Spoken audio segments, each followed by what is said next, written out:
Okay, today we tell you how to operate the belt of this dryer. Firstly, turn on the switch and open the power regulation to max power, and then set the temperature 100 degree.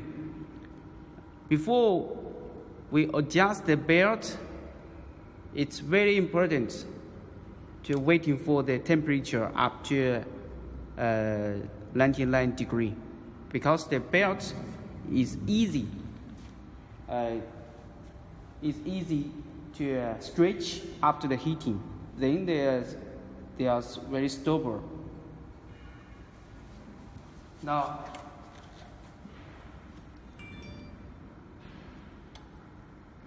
adjust the belt to be high speed, and then start.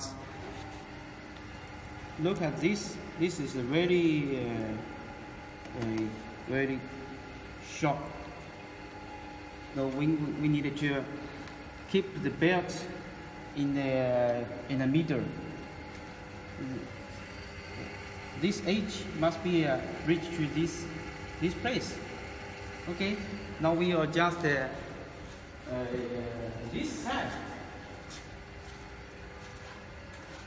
We should lose 2 circle.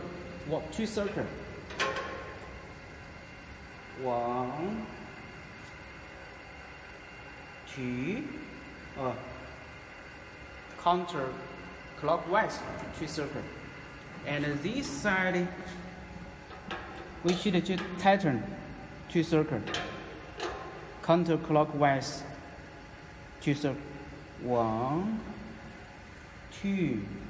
Okay, if it is very tight, you don't need to adjust it. But this way you must lose 2 circle. Then we wait for the belt to come to this way. Look, after 5 or 6 minutes later, the belt in the middle. It's very good. Look, now this edge. Now it's in the middle. Now we can finally, the last step also is very important. We should tighten 1 circle. Now last step is very important. We need to tighten 1 circle. 1. Okay. Then the belt will keep stable, always stay in the middle.